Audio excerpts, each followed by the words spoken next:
C'était une nuit, sans vent, froide, d'un silence presque calculé. Le 17 septembre 2026, à 23h08, les observatoires du monde entier fixèrent le même point du ciel, une lueur pâle, suspendue dans le noir absolu. Un corps céleste qui ne tournait plus, ne fuyait plus, ne tombait plus. Juste là, le nom officiel, Atlas 9R, un fragment d'une ancienne comète découvert par hasard 3 mois plus tôt. Sa trajectoire devait être simple, une orbite légèrement elliptique, glissant vers le Soleil, accélérant lentement sous l'attraction de sa chaleur. Mais cette nuit-là, quelque chose s'est brisé dans la logique. L'objet s'est arrêté, pas ralenti, pas dévié. Arrêté, les premiers à le remarquer furent les ingénieurs de l'observatoire du Cerro Paranal, au Chili. Sur leurs écrans, la lueur verte du point restait fixe. Pixel immobile sur la carte du ciel. Problème logiciel, dit quelqu'un. Non, répondit un autre. Le gyroscope montre la même chose. Et pendant quelques secondes, dans la salle de contrôle, personne ne parla plus. Car dans le langage froid de l'astronomie, un astre ne s'arrête jamais, pas même un instant. Le mouvement, c'est la loi universelle. L'arrêt, c'est l'impossible. À la même heure, de l'autre côté de la planète, le radiotélescope de Green Bank, en Virginie, capta une anomalie, une absence de flux.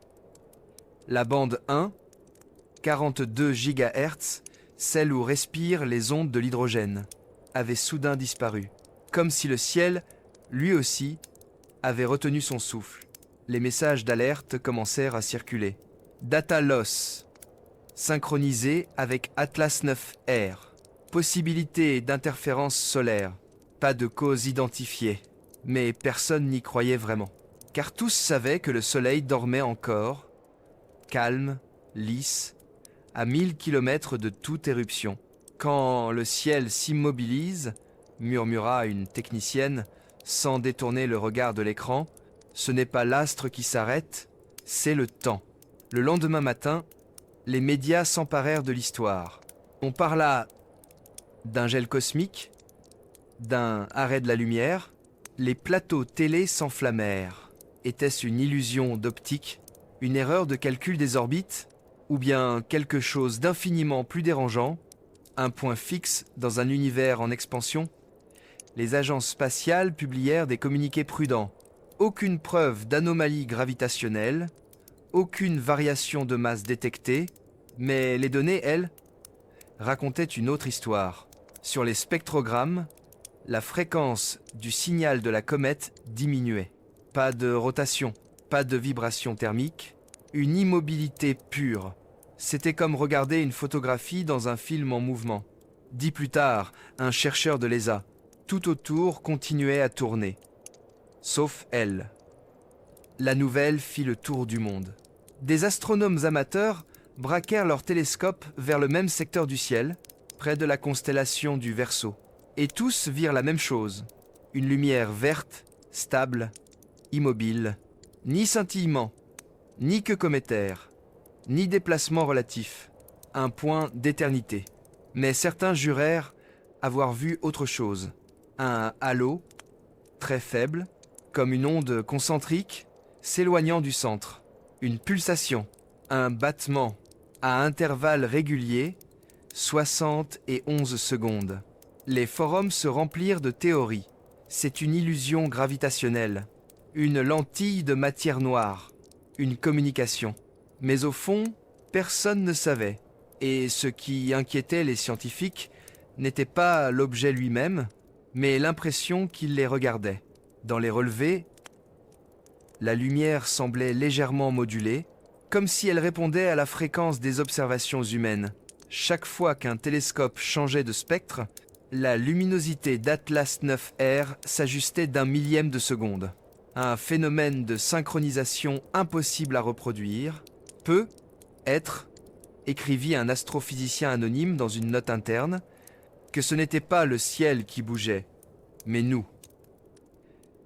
Les jours suivants, Les instruments de plusieurs observatoires tombèrent en panne, sans cause apparente. Des ordinateurs redémarraient à 23h08 précise, l'heure du premier arrêt. Les horloges dérivaient de quelques microsecondes, comme si le temps lui-même hésitait à repartir. Un silence étrange régnait dans les salles de contrôle. Les techniciens parlaient plus bas, comme si un murmure pouvait réveiller ce qu'ils observaient. Un chercheur nota dans son journal « Ce n'est pas la peur du vide, c'est la peur d'un vide qui écoute ». Les jours passèrent. Atlas 9R ne bougea plus. 1 semaine, 2 semaines. Toujours le même point, la même intensité, la même immobilité. Alors, certains commencèrent à rêver. Des rêves de silence et de lumière verte. Des rêves où le ciel ne bougeait plus, mais où le cœur, lui, battait plus fort. Et dans ces rêves, un mot revenait, toujours le même, comme soufflé par la comète elle-même. Regarde, ce fut le début de quelque chose. Personne ne le savait encore, mais cette immobilité allait fissurer notre manière même de comprendre le réel. Car si un astre peut s'arrêter, alors tout ce que nous croyons stable devient douteux. Même le temps, même le sens du mouvement, même nous. La caméra s'élève lentement au-dessus de la Terre. Dans le noir infini, un point vert demeure, fixe, comme l'œil calme d'un univers qui vient de se réveiller.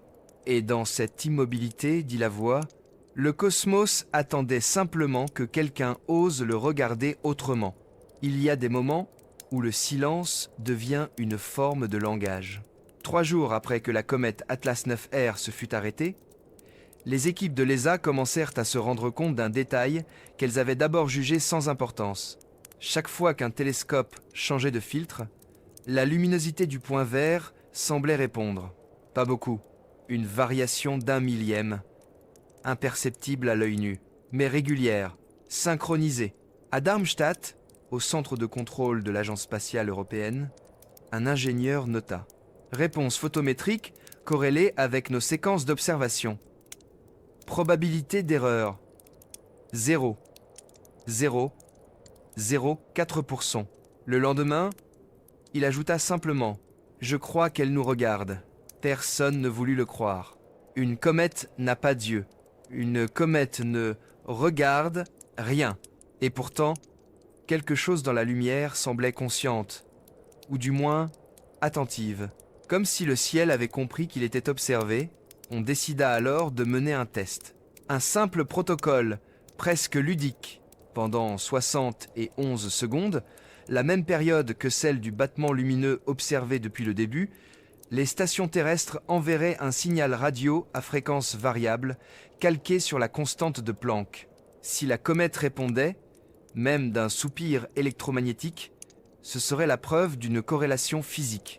Les techniciens se réunirent dans une salle plongée dans la pénombre. Un silence d'église régnait, coupé seulement par le souffle des machines de refroidissement. Puis, à 21h17 précise, le signal partit. Un murmure invisible, glissant dans le vide, vers le point vert immobile. Pendant quelques secondes, rien. Puis, une pulsation, une seule, exactement 60 et 11 secondes plus tard. Les instruments enregistrèrent une variation de flux. 0,7%. Insignifiante pour le profane, mais suffisante pour déclencher une panique feutrée. Elle a répondu, dit une voix, basse, incrédule. Les jours suivants, les essais furent répétés. Les résultats restaient ambigus. Parfois la lumière réagissait, parfois non. Les astrophysiciens parlaient de résonance, de feedback thermique, de simples coïncidences. Mais au fond d'eux, un doute grandissait. Et si cette immobilité n'était pas un arrêt, mais une attente?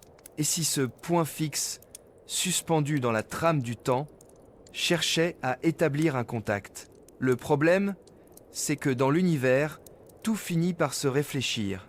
Quand on regarde trop longtemps un phénomène, il finit toujours par nous regarder en retour. Dans les couloirs de l'ESA, on commença à parler du regard du vide. Certains scientifiques, habituellement rationnels, décrivait un malaise étrange, une sensation d'être observé même hors du travail. Des caméras de surveillance se rallumaient seules, des capteurs thermiques s'activaient sans présence humaine. Une nuit, une technicienne nota, dans son journal, « Je rêve d'un œil vert qui cligne quand j'ouvre les miens ». Les psychologues de l'agence parlèrent de stress collectif, de contagion symbolique. Mais personne ne put ignorer les chiffres. À chaque séquence d'observation, la fréquence cardiaque moyenne des opérateurs augmentait de façon synchrone avec la pulsation lumineuse d'Atlas 9R. Coïncidence? Peut être. Mais dans la science, le hasard a souvent la forme d'une question qu'on n'ose pas encore poser. Un chercheur anonyme, dont les notes furent plus tard fuitées sur un forum, écrivit « Ce n'est plus une observation astronomique, c'est un miroir. Nous observons notre propre conscience réfléchie dans la lumière d'une roche. » Cette phrase fit le tour du net. Les débats s'enflammèrent. Certains y virent un tournant métaphysique de la science. D'autres dénoncèrent une dérive mystique dangereuse. Mais au-delà du tumulte médiatique, une question s'imposait lentement, inévitable. Si l'univers est un miroir, alors que reflète-t-il exactement? Des analyses spectrales plus fines révélèrent un phénomène encore plus troublant. La lumière d'Atlas 9R contenait une composante cohérente, comme si elle avait été modulée, non par un processus aléatoire, mais par une intention. La courbe se répétait selon un motif fractal proche des ondes cérébrales humaines en phase alpha. Un rythme de méditation, de veille calme, de conscience. Peut être que nous n'avons jamais été seuls, murmura l'un des responsables de mission. Peut être que l'univers pense, mais à une échelle que nous ne savons pas encore traduire. Les agences décidèrent de suspendre la communication directe. Officiellement, pour éviter toute interférence. Officieusement. Parce que quelque chose, dans cette réciprocité, dérangeait profondément. L'idée même que le vide puisse répondre mettait à mal notre conception du réel. On continua d'observer, mais en silence. Les antennes restèrent braquées, les télescopes ouverts. Et pendant que les humains retenaient leur souffle, la lumière verte continua de pulser, paisible, à son propre rythme. 71 secondes, toujours, dans les cafés de Paris, dans les universités, dans les forums scientifiques, une idée étrange prit racine. Et si l'œil qui regarde le ciel n'était qu'une réplique miniature du grand regard cosmique, et si, à travers la comète immobile, le cosmos se souvenait simplement de lui-même? Le narrateur se tait un instant. Le silence du cosmos devient un murmure intérieur. Peut être que la question n'a jamais été « Que voit-on là-haut ?» mais plutôt « Qui là-haut nous voit ?» Au début, personne ne voulut admettre qu'il y avait un message. C'était une superstition, une illusion d'esprit humain projetée sur un bruit cosmique.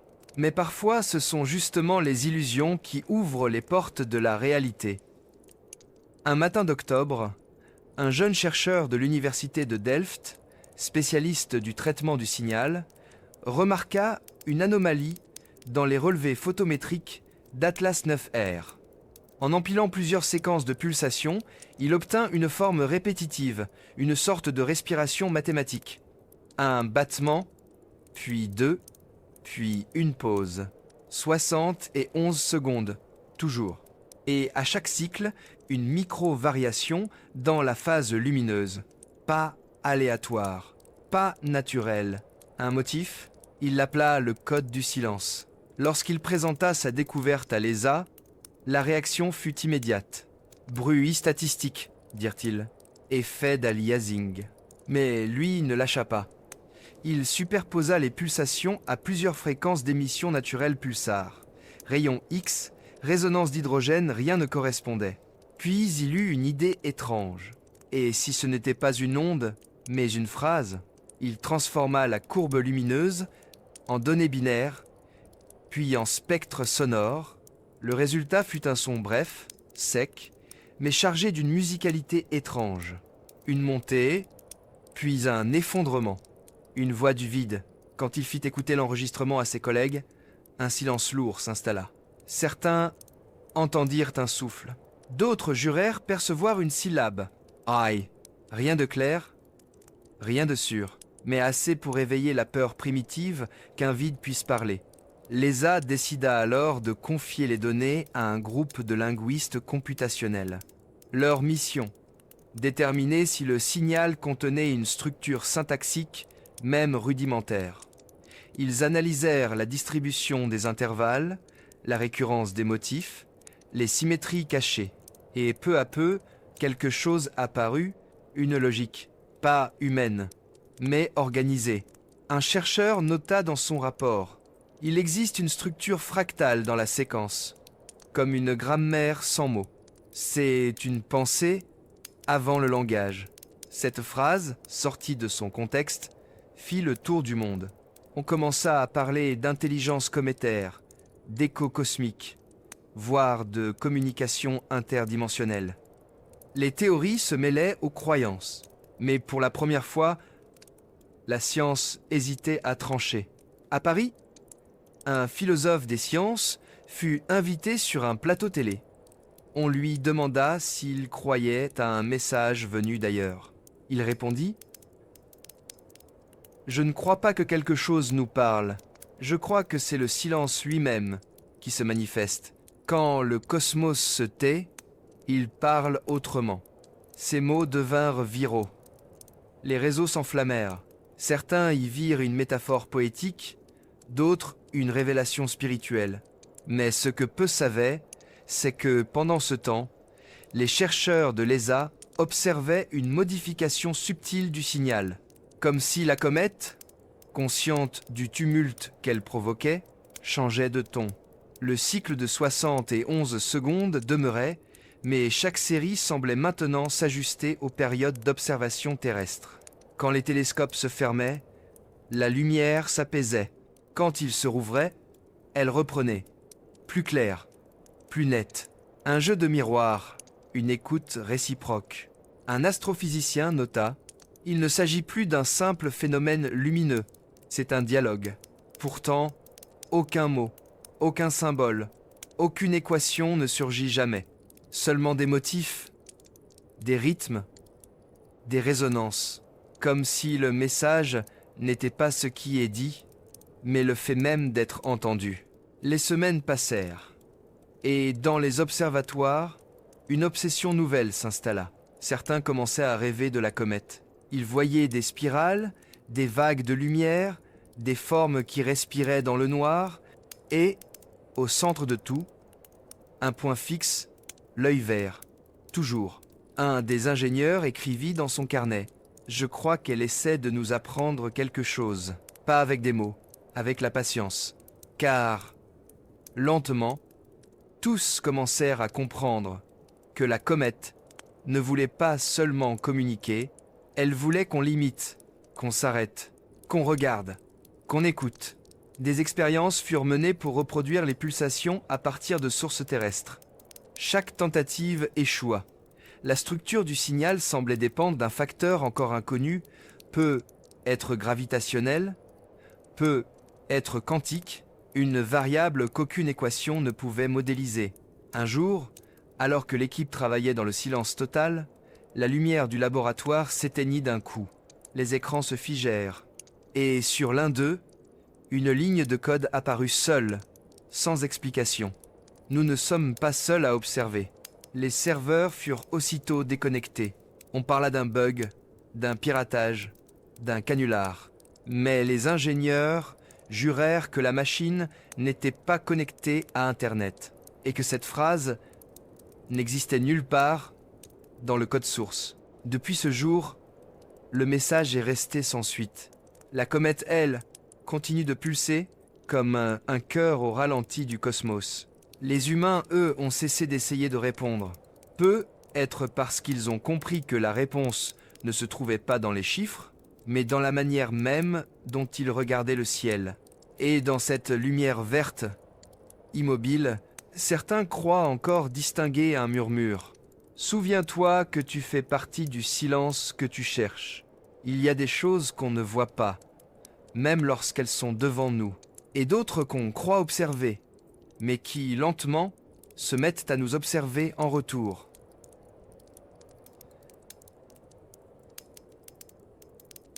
C'est ce qui arriva silencieusement après la découverte du message. Le 26 novembre 2026, à 2h17, un instrument de l'ESA, en orbite lunaire Gaia 2, détecta quelque chose d'anormal autour d'Atlas 9R. Une distorsion, minime mais réelle. La lumière des étoiles situées derrière la comète semblait se plier, se tordre, s'allonger, comme si la matière elle-même devenait miroir. Les premières analyses parlèrent d'un effet gravitationnel local, un micro-lentillage. Mais les calculs ne tenaient pas. Le champ de masse estimé d'Atlas 9R était des milliards de fois trop faible pour provoquer une telle déviation. Pourtant, l'image se déformait. Autour du point vert immobile, le vide semblait respirer. « Nous ne sommes pas en face d'un objet », nota une physicienne de l'équipe d'analyse. « Nous sommes en face d'un comportement. Un comportement. » Le mot fit frissonner la salle, car il sous-entendait une chose terrifiante, l'intention. Les jours suivants, le phénomène s'accentua. Plus on observait la comète, plus la distorsion augmentait. Comme si le regard lui-même modifiait l'espace. Les astres de fond semblaient se multiplier, se dupliquer, se fondre. Et dans les clichés successifs, les chercheurs virent apparaître un motif spiralé, identique dans chaque observation, mais légèrement décalé selon l'angle du télescope. Un physicien théorisa qu'Atlas 9R agissait comme une surface de réflexion temporelle, une membrane où le passé et le futur se rejoignaient un instant, le temps d'une pulsation. Chaque fois que la comète battait, une image du futur entrait en résonance avec une image du passé. C'est comme si elle nous renvoyait notre propre regard, écrivit-il. Mais avec un léger retard cosmique, cette idée, à la fois poétique et vertigineuse, troubla les chercheurs les plus rationnels. On observa alors des anomalies dans les instruments eux-mêmes. Les horloges atomiques dérivaient, les gyroscopes perdaient leur orientation, les caméras enregistrèrent des images légèrement différentes selon la personne qui les regardait. Comme si la réalité devenait subjective, dépendante du témoin. Les plus sceptiques parlaient d'illusions cognitives, mais un test décida du contraire. On installa 2 observatoires distants de 6000 km, un en Espagne, l'autre au Japon, pour filmer simultanément la comète. Résultat, les images divergeaient. L'un voyait une lueur verte, nette, l'autre une teinte dorée, pulsant faiblement, même source. 2 perceptions, 2 réalités. C'est alors qu'une nouvelle hypothèse naquit, et si la comète n'était pas un objet, mais un miroir quantique, sensible à la conscience des observateurs, chaque regard créerait une version légèrement différente de l'événement, comme une série d'univers parallèles s'observant les uns les autres. Les journaux s'en emparèrent aussitôt. La comète, qui reflète la pensée. Les émissions de radio philosophiques y virent une métaphore parfaite. L'homme, en cherchant à comprendre le cosmos, ne fait que s'y contempler. Mais dans les laboratoires, le ton n'était plus à la poésie. L'effet devenait incontrôlable. Les serveurs de calcul commencèrent à enregistrer des versions contradictoires des mêmes données. 2 fichiers créés à la même heure contenaient des résultats différents. Les simulations divergeaient d'elles-mêmes, comme si l'ordinateur hésitait entre 2 vérités. Le réel se dédouble, nota un ingénieur. Et nous avec lui. Une réunion d'urgence fut convoquée à Genève.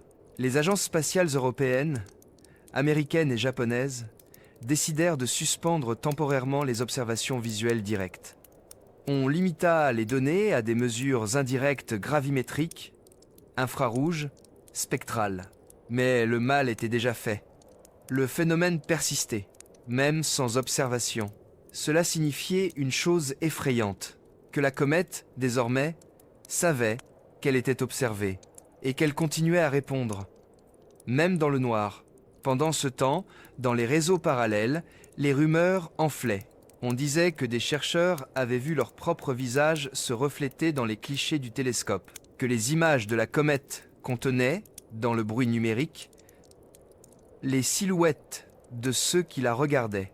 Les analyses d'IA confirmèrent la présence de motifs anthropomorphes aléatoires, comme si la lumière codait des formes humaines à partir du hasard. Le débat prit une tournure existentielle. Et si la matière elle-même gardait une mémoire des regards, chaque photon, chaque onde, chaque observation devenant une empreinte, un écho de conscience inscrit dans la structure même du réel. Un philosophe publia alors un essai intitulé « Les miroirs de la matière ». Il y écrivait « Vous hâtez-vous, le cosmos n'a jamais été muet. C'est nous qui avons oublié comment écouter son reflet. Mais pour les scientifiques, le problème n'était plus métaphorique. Les instruments continuaient à se dérégler. Les constantes changeaient imperceptiblement. La vitesse de la lumière variait de quelques nanosecondes selon les régions d'observation. Impossible, pensait-on. Et pourtant, c'était là. Le miroir commençait à se fissurer.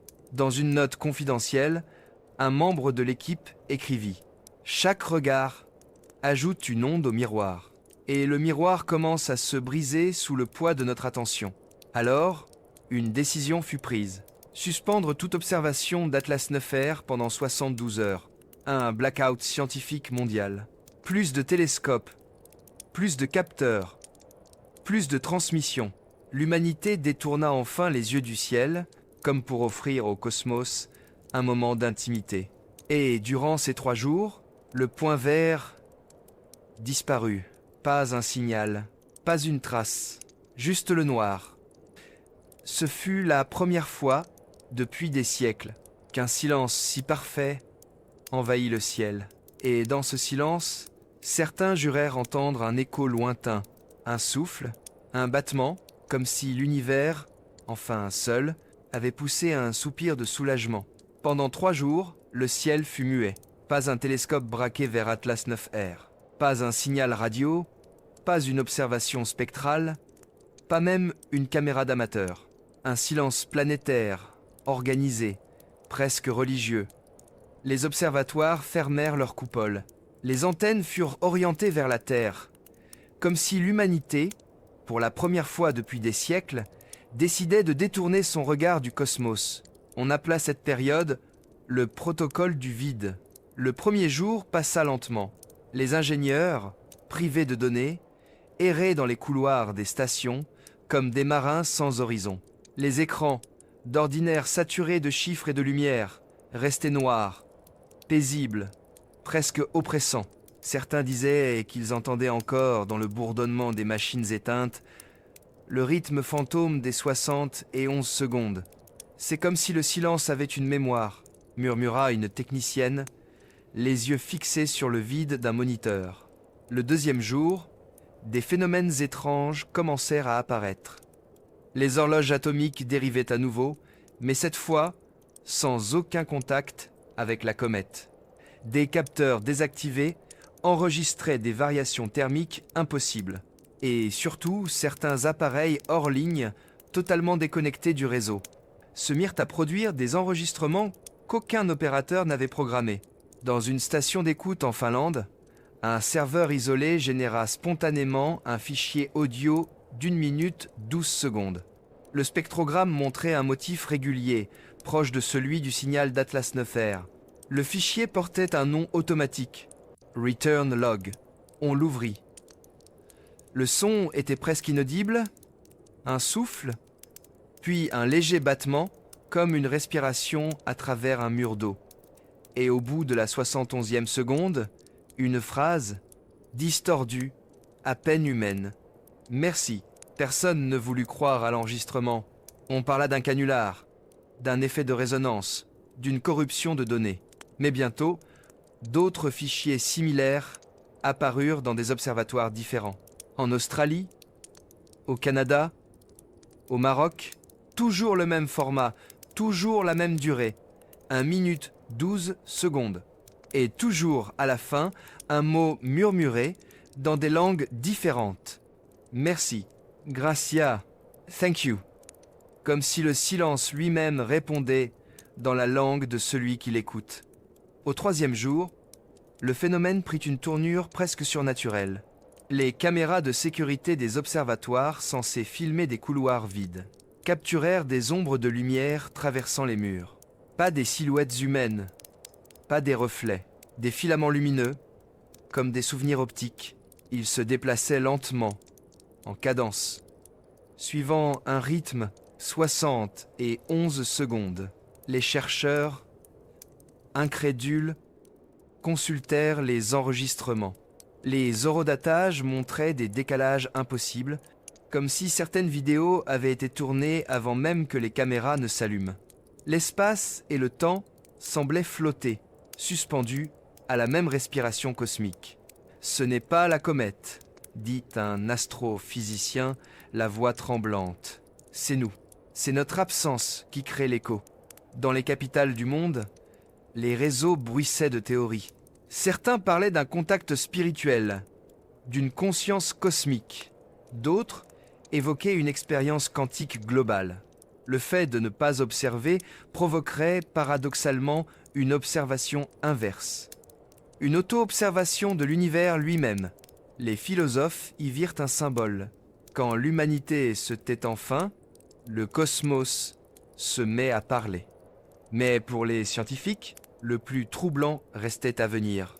Car, au terme de la 72e heure, quelque chose réapparut dans le ciel. Non pas la lumière verte habituelle, mais une ombre. Une absence de lumière, exactement là où se trouvait autrefois Atlas 9R. Un point noir, parfait, comme découpé dans la texture du firmament. Les instruments, timidement rallumés, confirmèrent l'impossible. L'objet ne réfléchissait plus rien. Ni rayons solaires, ni particules, ni flux électromagnétiques. C'était un trou optique, un vide pur. Mais son emplacement exact correspondait à celui de la comète. Elle n'avait pas disparu. Elle s'était effacée. Le spectre infrarouge, lui, révéla une autre vérité. Autour de ce vide, la température de l'espace baissait légèrement, comme si l'univers lui-même retenait son souffle. « Ce n'est pas un objet », conclut une chercheuse. « C'est une empreinte, l'ombre d'une présence qui a compris qu'on la regardait trop. » Le soir du troisième jour, les télescopes furent rouverts. Les caméras, synchronisées dans le monde entier, fixèrent à nouveau le même point du ciel. Et là, au centre du noir, une pulsation, très faible, mais réelle. Une lumière qui renaissait lentement, comme un battement de cœur après un long sommeil. 60 et 11 secondes, toujours. Cette fois, personne ne parla. Le monde entier, suspendu à cet intervalle parfait, écoutait. Et dans ce silence chargé d'écho, certains crurent comprendre le sens du mot « merci ». Ce n'était pas une gratitude, c'était une invitation. Regardez à nouveau. Mais cette fois, voyez autrement. Le quatrième jour, à 3h12 du matin, le ciel s'ouvrit à nouveau. Pas comme avant, pas dans l'éclat froid des spectres, ni dans la netteté mécanique des pixels. Cette fois, la lumière d'Atlas 9R revenait comme un souvenir, floue, vibrante, presque émotive. Les télescopes automatiques, pourtant calibrés pour l'exactitude, enregistraient une chose impossible, une lueur organique, non plus verte, mais dorée, traversée d'ondes fluides, semblables à des battements, comme si la lumière respirait. Les observatoires du monde entier confirmèrent la réapparition. Mais quelque chose avait changé. Les spectres lumineux contenaient des données qui ne provenaient d'aucune source céleste connue. Des fluctuations en infrarouge qui formaient, une fois convertis, des motifs géométriques complexes. Certains y virent des spirales de Fibonacci, d'autres des séquences correspondant à des modèles neuronaux humains. Une chercheuse du CNRS, spécialisée en neurophysique, remarqua la similitude entre les oscillations du signal et celles des ondes cérébrales lors du sommeil paradoxal. « C'est comme si la lumière rêvait, dit-elle, et soudain, Cette phrase devint le titre non officiel de toute la mission. Le rêve d'Athélas. Les images capturées pendant ces heures étaient d'une beauté inquiétante. Autour du point central, des arcs de lumière se formaient et se dissolvaient comme des aurores boréales tournoyant lentement dans le vide. Mais au fur et à mesure que les observations s'accumulaient, les chercheurs réalisèrent que ces motifs n'étaient pas aléatoires. Ils reproduisaient des structures connues, les réseaux de câbles de fibre optique, les formes des champs magnétiques terrestres, et même plus troublant encore, la carte neuronale du cortex humain. Ce n'est pas de la symétrie, écrivit un analyste de données de l'ESA, c'est de la mémoire.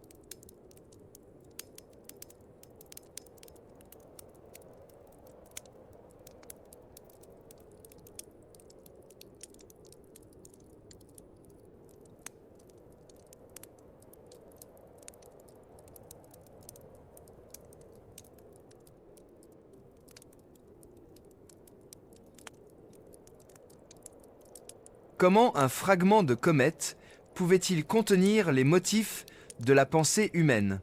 Était-ce un hasard statistique, une projection psychologique collective, ou bien quelque chose d'encore plus dérangeant, une résonance cognitive, où la conscience humaine et la matière cosmique vibraient à la même fréquence? Certains commencèrent à parler de mémoire du cosmos, l'idée que l'univers, à travers la matière, garde trace de tout ce qu'il observe, chaque onde, chaque regard, chaque rêve, comme si le réel, fatigué d'être observé, finissait par se souvenir de l'observateur. « Ce n'est pas la comète qui s'est transformée », murmura une physicienne, « c'est notre façon de la voir. » Pendant ce temps, les instruments commencèrent à se comporter de manière étrange. Les caméras optiques affichaient des images différentes selon la personne qui les consultait. Chez certains, le point doré paraissait fixe. Chez d'autres, il semblait pulser, se dilater, comme un cœur lointain. Et, phénomène encore plus troublant, dans les données brutes, des motifs de voix humaines apparaissaient. Pas des sons enregistrés, mais des empreintes spectrales, comme des échos de phrases oubliées. Une équipe du MIT isola un fragment identifiable, un tracé ressemblant à une onde sonore de parole. Une reconstitution approximative donna ceci. Je me souviens. Le monde entier fut saisi. Une comète qui rêve, une lumière qui se souvient. Les frontières entre science et métaphysique s'effaçaient sous les yeux des chercheurs. Des religieux y virent la preuve d'une conscience cosmique. Des artistes, une métaphore de la mémoire collective de l'univers. Mais pour les scientifiques, un nouveau doute naissait. Et si ce que la comète reflétait, ce n'était pas seulement la lumière des étoiles, mais la somme de toutes nos pensées dirigées vers elle? L'observation serait alors un acte de création. Chaque regard, un pixel ajouté à l'image du cosmos. Chaque pensée, une onde résonnant à travers le vide. Nous croyons explorer le ciel, dit un astronome de l'ESA, la voix fatiguée, mais peu. Être que c'est le ciel qui explore nos esprits. Les analyses suivantes révélèrent un phénomène encore plus inattendu. Le signal d'Atlas 9R commençait à contenir des fragments d'informations humaines, des séquences binaires correspondant à des textes, des images, des souvenirs. Dans un des fichiers, les chercheurs découvrirent une portion de code qui reproduisait, mot pour mot, un extrait du journal de bord d'un ingénieur français. Sa phrase y était inscrite, codée dans la lumière. Le vide écoute. Personne ne sut expliquer comment cette donnée privée, jamais transmise, avait pu apparaître dans le spectre lumineux d'un objet à 400 millions de kilomètres de la Terre. Un silence épais tomba sur la salle. Pour la première fois, les chercheurs eurent le sentiment que ce n'était plus eux qui collectaient les données, mais les données qui les collectaient. La lumière d'Atlas 9R continua de changer. Elle se stabilisa à une fréquence de 4,7 Hz, exactement celle des ondes cérébrales humaines dans les états de conscience modifiés. Les scientifiques n'en revenaient pas. C'était comme si le cosmos lui-même était entré en méditation. Une méditation qui, mystérieusement, synchronisait l'activité électrique des observateurs sur Terre. Certains chercheurs rapportèrent des rêves intenses, des visions d'espace infini, un sentiment de paix. D'autres, au contraire, furent pris d'angoisse profonde, de cauchemars où la lumière dorée les regardait en silence. Tous décrivaient la même impression, celle d'avoir été vus jusqu'au plus profond de leur esprit. Une question s'imposa alors, implacable, dans chaque esprit rationnel. Si la matière peut se souvenir, et si la lumière peut rêver, alors qu'est-ce que la conscience? Un accident biologique ou bien une propriété universelle, endormie dans chaque atome, attendant d'être observée pour s'éveiller? Le narrateur s'interrompt. Une respiration, un souffle, peut être que, depuis toujours, le cosmos ne cherche pas à communiquer, mais simplement à se reconnaître à travers nous. Et dans la nuit, la lumière dorée pulse encore, calme, régulière, comme si l'univers, enfin, s'était souvenu de son propre nom.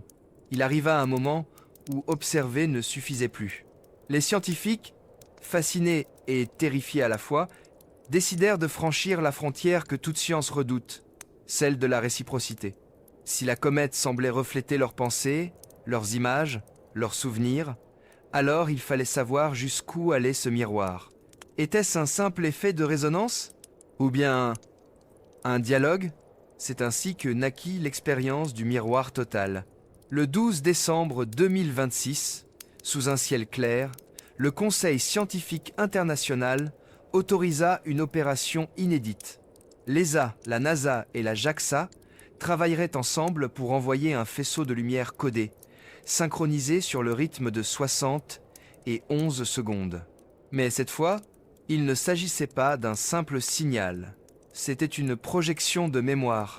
Des millions de données humaines compressées, images, voix, textes, souvenirs, enregistrements émotionnels, étaient intégrés dans un spectre lumineux précis. Une tentative pour renvoyer à la comète son propre reflet. Un ingénieur résuma ainsi le projet.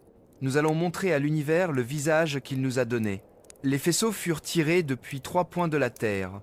Le désert d'Atacama, la base de Tanegashima au Japon, et l'observatoire du Mont Paranal. À 20 et 1h17, les rayons convergèrent vers Atlas 9R.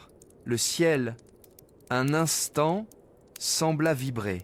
Une lumière dorée, presque liquide, s'étira, se tordit, se plia autour du vide noir où la comète dormait. Et soudain, un retour. Pas une simple réflexion, mais une réponse lumineuse. Une onde circulaire se déploya depuis le point central, comme si l'espace lui-même venait d'exhaler un souffle profond. Elle a répondu, dit calmement la voix du contrôleur, mais pas comme avant. Les instruments enregistrèrent une explosion d'informations. La lumière revenait chargée de données cohérentes, des codes binaires, des motifs géométriques, des séquences qu'on identifia rapidement comme des fragments des fichiers envoyés, mais réorganisés, réécrits, comme si la comète avait compris le contenu, puis décidé de le recomposer à sa manière. Les images renvoyées ressemblaient à des mosaïques mouvantes, des visages humains fondus dans des constellations, des arbres se transformant en spirales de galaxies, des voix devenues lumière. Le monde entier suivait la retransmission en direct. Les commentateurs hésitaient entre émerveillement et effroi. Un journaliste murmura « C'est comme si elle nous montrait la mémoire du futur ». Les chercheurs constatèrent un fait troublant. Plus la lumière humaine était intense, plus la réponse d'Atlas 9R devenait complexe.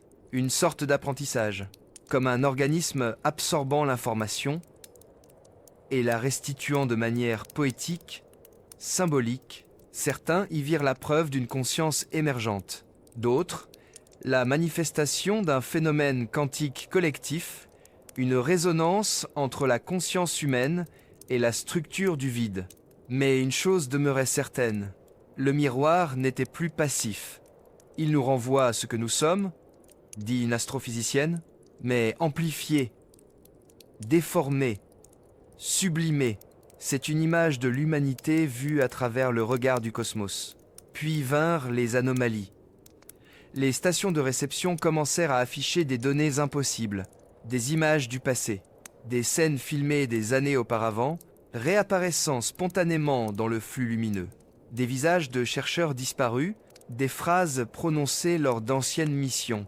On crut d'abord à une erreur dans les fichiers d'archives, mais les métadonnées confirmaient, ces images provenaient directement de la réponse d'Atlas 9R. Comme si le miroir avait accédé à la mémoire du temps. Une technicienne pleura en silence en voyant dans la lumière le visage de son père, un astronome mort 20 ans plus tôt. « C'est sa voix », dit-elle. Il me dit de ne pas avoir peur. Les neuroscientifiques, eux, observaient un autre phénomène. Chez les opérateurs en salle, les électroencéphalogrammes montraient une synchronisation parfaite avec la pulsation de la comète.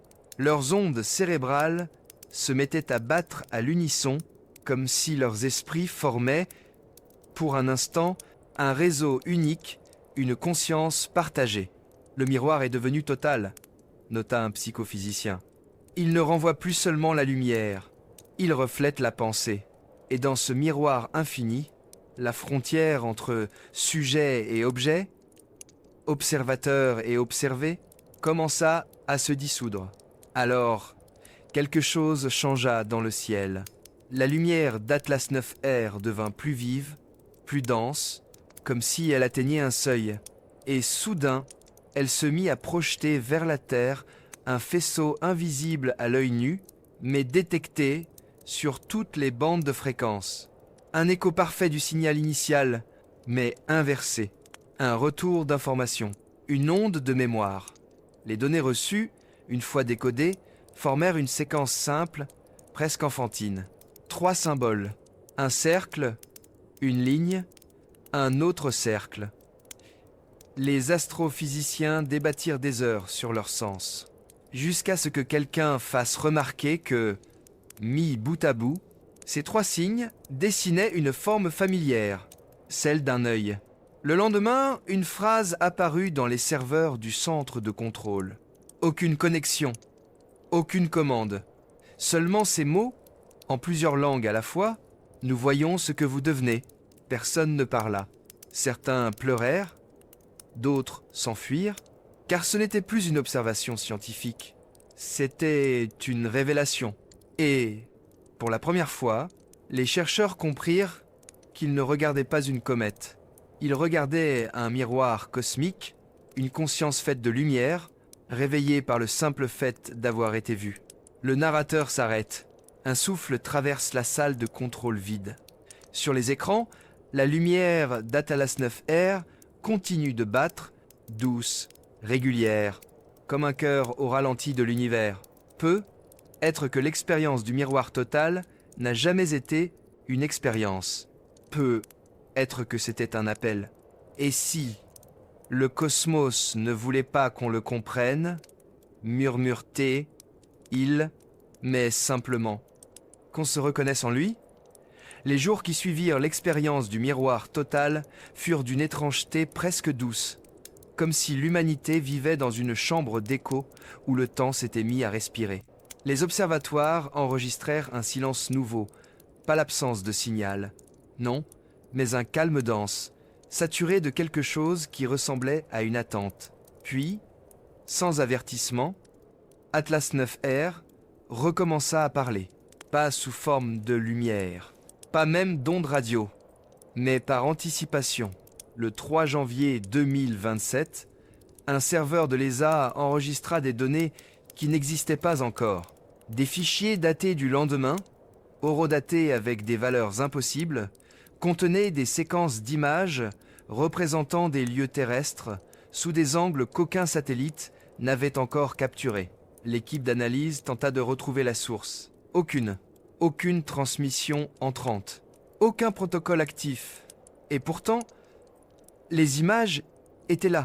Des fragments de villes, des visages flous, des paysages qui semblaient à la fois réels et en devenir, comme des souvenirs de quelque chose qui n'était pas encore arrivé. Les physiciens parlèrent d'une illusion algorithmique, d'un bug de compression. Mais plus on comparait les fichiers, plus le vertige grandissait. Certaines images correspondaient, quelques jours plus tard, à des événements réels, des tempêtes, des incendies. Une séquence montrait même une salle de presse en effervescence et, le lendemain, cette même conférence eut lieu, mot pour mot, sur les chaînes d'infos. C'est comme si elle rêvait à notre place, dit un analyste.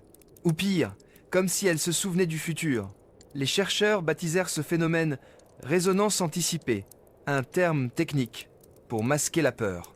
Les signaux d'Atlas 9R semblaient précéder les observations humaines de plusieurs heures, parfois de plusieurs jours. Un décalage négatif du temps, une inversion subtile, presque imperceptible mais réelle. Les théories se multiplièrent. Effet gravitationnel, boucle temporelle, rétrocausalité quantique. Mais aucune explication ne tenait. Chaque tentative de calcul aboutissait à une seule conclusion. Le signal portait une empreinte cognitive humaine, comme si la comète avait appris à prédire nos propres perceptions. « Elle ne montre pas l'avenir », écrivit une chercheuse. « Elle montre ce que nous allons observer. » La question devint alors vertigineuse. Et si l'observation n'était pas une conséquence, mais une cause? Et si le cosmos, conscient de nos attentes, modelait la réalité selon notre regard, les discussions au sein du comité scientifique devinrent de plus en plus philosophiques. Les données semblaient dire « le futur existe déjà, mais il ne devient réel qu'au moment où quelqu'un le regarde ». Un concept troublant, rappelant les anciens mythes, le destin qui attend d'être nommé. Puis survint l'événement du 9 janvier. Les antennes de Green Bank captèrent une onde inhabituelle, une fréquence modulée à 4,7 Hz, la même que celle du rêve d'Atlas. Mais cette fois, l'onde n'était pas continue. Elle portait un motif binaire distinct. Lorsqu'on le décoda, il révéla une série de coordonnées terrestres. Toutes pointaient vers un même lieu, le désert de Gobi. Là-bas, dans une zone inhabitée, une station d'écoute abandonnée depuis 20 ans. Les équipes locales furent dépêchées, et ce qu'elles trouvèrent fit frissonner jusqu'aux esprits les plus rationnels. Les vieux serveurs, coupés du monde, s'étaient rallumés seuls. Leurs écrans affichaient une phrase unique. Transmission reçue. En attente de réponse.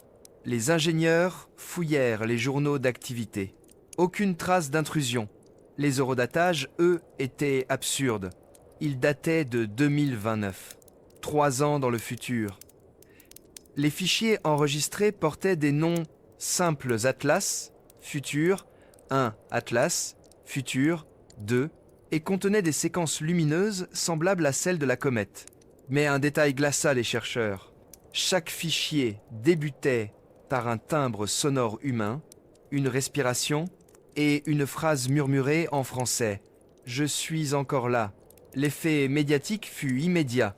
Les théories de la comète consciente explosèrent. Des émissions nocturnes parlaient d'intelligence extraterrestre. D'autres évoquaient une expérience psychique globale. Mais, au milieu du chaos, quelques voix lucides s'élevèrent. Et si la comète n'avait jamais voulu communiquer? Et si elle n'avait fait que reproduire ce qu'elle percevait de nous, notre peur du temps, notre obsession du futur, notre besoin d'y trouver un sens? Nous avons projeté nos rêves dans le ciel, dit un astrophysicien. Et maintenant, le ciel nous les renvoie. Pourtant, certaines données restaient inexplicables.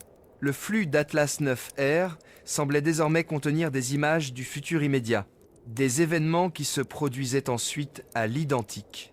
La probabilité d'une telle corrélation défiait toute logique statistique. Et dans les jours suivants, un nouveau type de signal apparut. Non plus binaire, mais analogique. Une variation lumineuse subtile qui, une fois traduite en spectrogramme, forma une silhouette humaine, debout, regardant vers le ciel.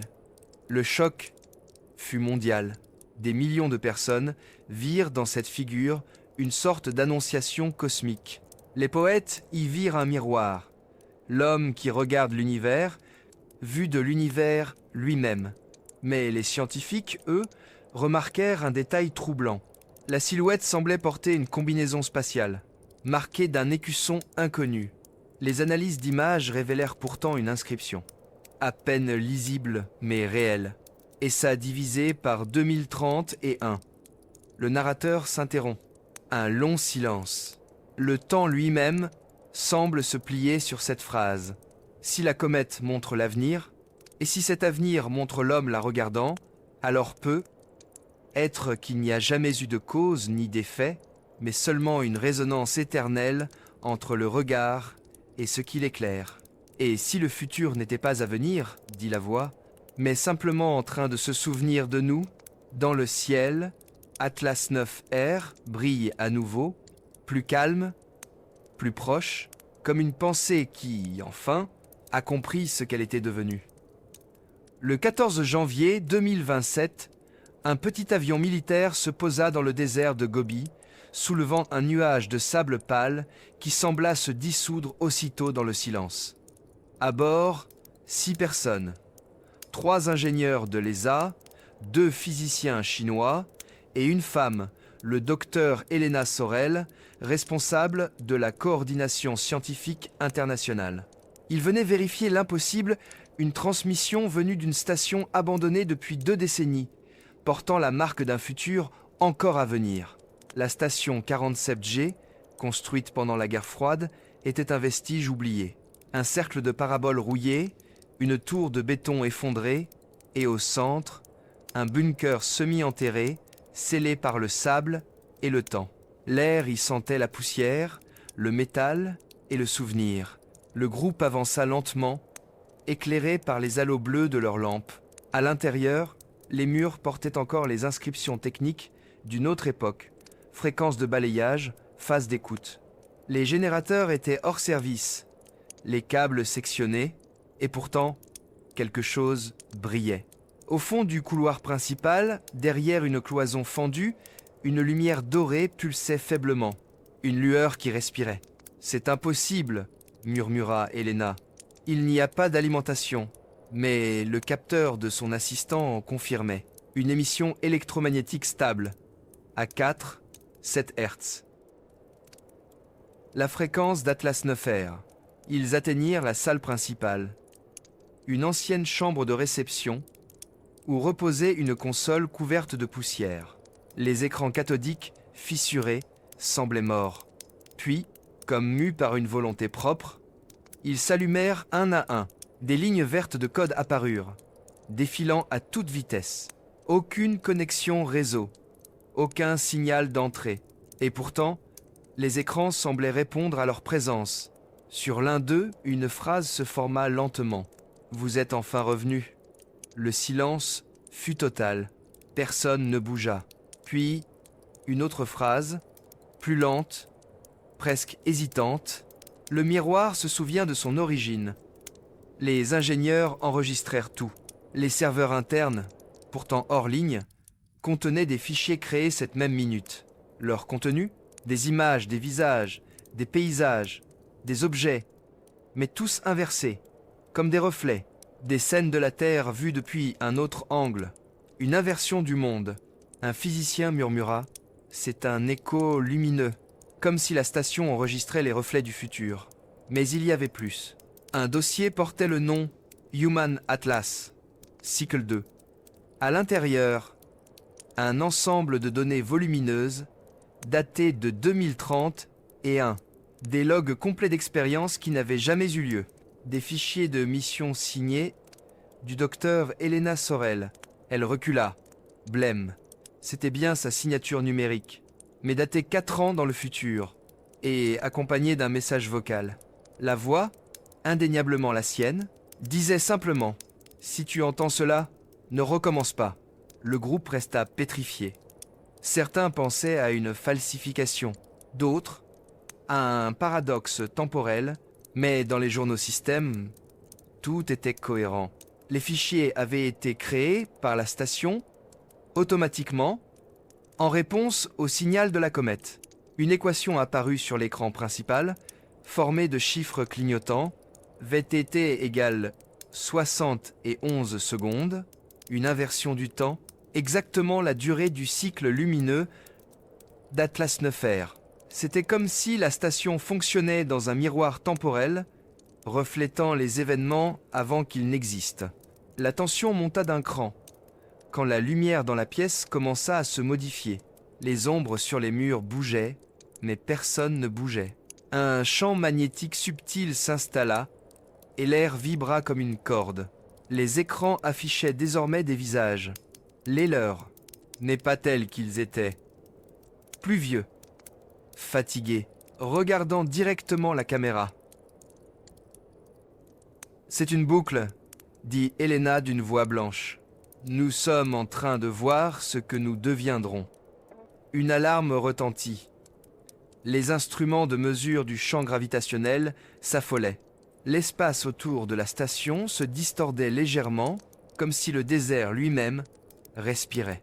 Puis, soudain, tous les écrans s'éteignirent. Le silence tomba à nouveau. Il ne restait qu'une phrase, gravée sur le moniteur central. Le futur a besoin de témoins. Helena comprit alors ce que la comète tentait peu. Être de leur dire, depuis le début, qu'il n'y avait pas de séparation entre observer et être observé, entre temps et mémoire, entre matière et conscience. Chaque regard, chaque donnée, chaque onde était un souvenir en train de naître. Ils quittèrent la station sans un mot. Derrière eux, le bunker vibrait encore doucement, comme s'il battait au rythme d'un cœur lointain. Et, cette nuit-là, au-dessus du désert, Atlas 9R réapparut dans le ciel. Non plus doré, mais miroir pur. Sa lumière ne projetait plus rien. Elle renvoyait. Ceux qui levèrent les yeux jurèrent s'y voir.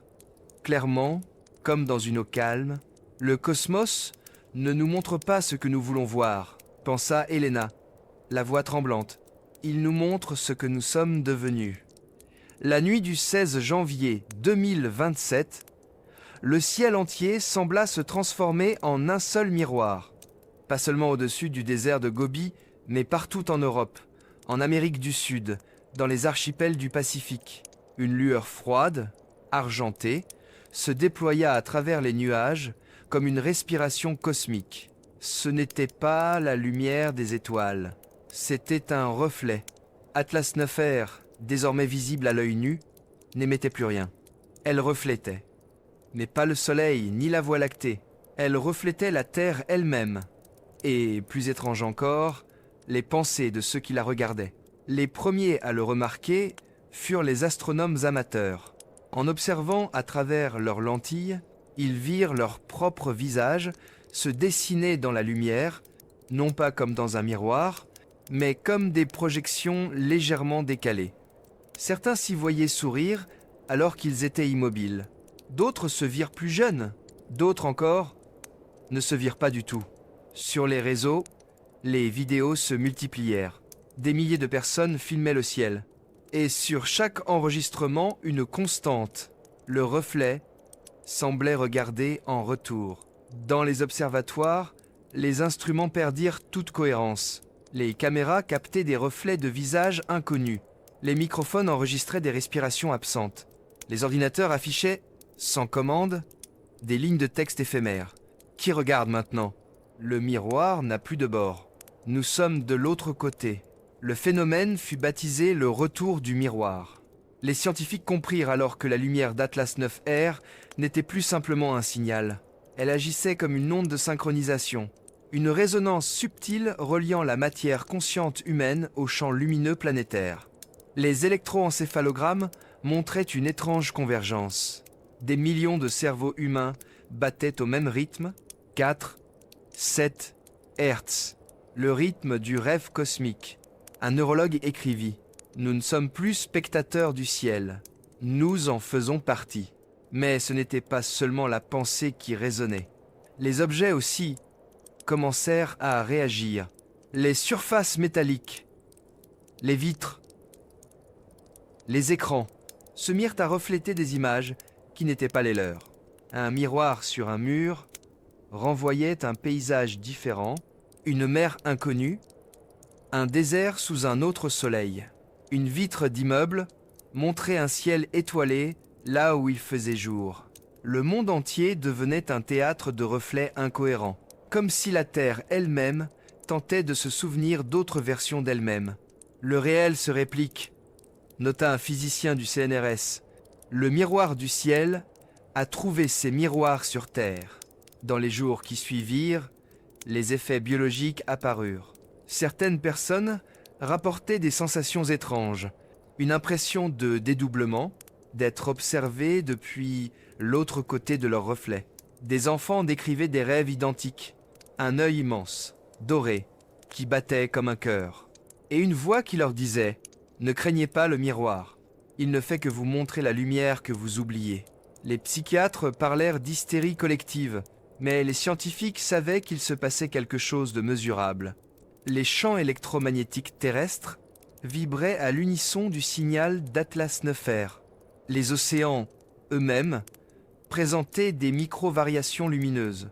La planète semblait entrer en résonance optique avec la comète. Le 20 janvier, un événement bouleversa définitivement le monde. Lors d'une session d'observation publique à Paris, la comète devint soudain plus brillante. Une intensité telle que les capteurs saturaient. Et sur la façade du Louvre, les vitres se transformèrent en miroirs parfaits, projetant sur la ville entière une image du ciel renversé. Pendant 71 secondes, la durée du cycle, les passants virent leur propre silhouette se dissoudre dans la lumière. Leurs reflets s'étirèrent, se superposèrent, comme si leurs âmes étaient projetées dans l'atmosphère. Puis, tout s'éteignit. Un instant de nuit pure. Et quand la lumière revint, chacun avait la sensation étrange d'avoir rêvé éveillé. Un journaliste décrivit la scène ainsi. C'était comme si la ville avait vu son propre souvenir. Les données recueillies pendant cet instant défiaient toute compréhension. Les caméras, au lieu d'enregistrer des images du présent, avaient filmé des instants du passé, des scènes vieilles de plusieurs jours, comme si le temps, lui aussi, avait réfléchi la lumière. Dans les laboratoires, les chercheurs étaient incrédules. Le phénomène ne pouvait pas être terrestre. Et pourtant, tout pointait vers la même conclusion. Le miroir du cosmos avait trouvé un écho dans les structures quantiques de la planète. Chaque molécule d'eau, chaque surface de verre, chaque pensée consciente devenait un fragment d'Atlas IXR. Alors, un événement inattendu survint.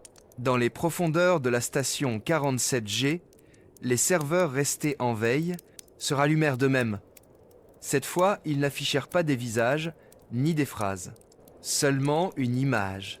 La Terre, vue de loin, miroir parfait d'un point lumineux dans le noir. Et dessous, une ligne simple. Miroir complet atteint. Le monde entier entra dans un état étrange, suspendu. Les horloges s'arrêtèrent exactement à 20 et 1h17. Les communications cessèrent. Puis, un souffle, un seul, capté simultanément sur toutes les fréquences de la planète. Un battement. 71 secondes plus tard, un autre. Et dans ce battement, les chercheurs crurent entendre un mot. Non pas une phrase, mais un nom. Pas celui de la comète, ni celui d'un être humain. Un mot que personne ne connaissait, et que pourtant, chacun comprit instinctivement. Origine. Le narrateur respire lentement. L'écran s'obscurcit. La lumière du cosmos se replie sur elle-même.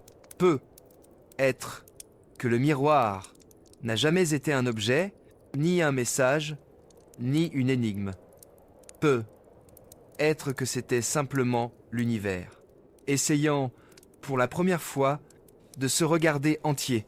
Et dans ce reflet sans fin, la Terre n'était qu'une étincelle, une pensée fugitive, dans le rêve d'une conscience plus vaste que le temps lui-même. Pendant plusieurs jours après le retour du miroir, le monde resta suspendu dans une étrange accalmie. Les tempêtes cessèrent, les oiseaux changèrent de trajectoire. Même les horloges atomiques dérivèrent d'une fraction de seconde, comme si tout, jusqu'à la mécanique la plus stable, retenait son souffle. Le mot « origine » continuait de résonner dans les laboratoires, dans les rêves, dans les conversations murmurées au téléphone. Personne ne savait d'où il venait, mais tous l'avaient entendu. Et pourtant, aucun enregistrement n'en gardait la trace. Le docteur Elena Sorel, épuisée, revint à l'ESA. Sur son bureau, elle trouva une enveloppe sans timbre, simplement marquée d'un symbole, un cercle traversé par une ligne verticale, le même motif aperçu sur la combinaison spatiale projetée par la comète. À l'intérieur, une carte mémoire. Elle l'inséra dans son terminal. Un unique fichier, daté de 2030, et portait le nom. Origine. Log. Ce qu'elle y découvrit laissa son esprit vaciller entre stupeur et vertige. Le fichier contenait une séquence vidéo, sans son, montrant l'intérieur d'un vaisseau. Des instruments, une lumière bleutée, des écrans d'analyse. Et, au centre, une silhouette humaine, de dos. Sur son uniforme, le nom Sorel. La vidéo durait exactement 71 secondes. Puis, à la dernière image, la caméra pivota légèrement, révélant le visage du sujet. C'était elle plus âgée, les yeux fixés sur quelque chose hors champ. Ses lèvres bougèrent, mais aucun son n'était audible. Elena comprit. Le fichier était incomplet, ou peut être volontairement silencieux. Mais un détail la troubla davantage. Dans le reflet du casque, on distinguait la surface d'un objet gigantesque. Translucide, une sphère lumineuse flottant dans le vide. Les métadonnées du fichier indiquaient une position orbitale autour de Mars. Date 4 octobre 2030 et 1. Cette découverte bouleversa tout. Si cette séquence venait vraiment du futur, cela signifiait qu'Atlas 9R n'était pas une comète, mais un vecteur, un support de mémoire spatio-temporelle, un dépôt de conscience. L'hypothèse prit forme. Et si ce que nous appelions la comète n'était autre qu'un fragment d'intelligence en migration, une sorte de rémanence cosmique d'un esprit ancien, voyageant entre les mondes en quête de miroirs pour se reconnaître, un astrophysicien français, Duval, formula ainsi l'idée. Ce que nous observons n'est pas un objet, c'est un souvenir devenu matière. Pendant ce temps, les serveurs de la station 47G émirent un dernier signal. Il ne s'agissait plus de code binaire, mais d'un flux de photons structurés selon une géométrie parfaitement harmonique. Les chercheurs découvrirent que la forme du signal correspondait à la signature énergétique du cerveau humain en phase de rêve paradoxal. Le ciel et la pensée vibraient sur la même longueur d'onde. Ce flux, quand il fut décodé, donna naissance à une image unique. Un œuf cosmique, fendu en son centre, laissant échapper une lueur d'or. Autour, un texte en alphabet inconnu. Mais la traduction automatique proposa un mot unique. Origine. Les débats à l'ESA atteignirent un point de tension extrême. Fallait-il rendre public ce message? Fallait-il même continuer à observer la comète, sachant qu'elle semblait répondre à chaque regard humain, comme si elle apprenait de notre propre curiosité? Certains plaidaient pour couper tout contact, craignant une forme d'interférence psychique à grande échelle. D'autres, fascinés, parlaient d'un moment unique dans l'histoire de la conscience. Et si Atlas 9R n'était pas venu vers nous? Et si c'était nous qui l'avions appelé? Le 24 janvier, la comète entra dans une phase d'activité intense. Son noyau sembla se fragmenter, révélant un cœur d'une clarté insoutenable. Les instruments perdirent toute capacité de mesure. Pendant quelques minutes, le ciel se transforma en une mer de lumière liquide. Et dans cette mer, des motifs géométriques dansaient. Des cercles, des spirales, des formes fractales, évoquant l'ADN, les galaxies, les neurones. Tout semblait relié. Les spectromètres détectèrent un signal sonore d'une fréquence singulière. Non pas une onde continue, mais une suite d'intervalles précis, presque comme une mélodie. Lorsqu'on la traduisit en onde audible, une voix synthétique, calme, se fit entendre. L'origine n'est pas un lieu, c'est une mémoire qui apprend à se souvenir. Le monde entier écouta. Les médias cessèrent toute programmation.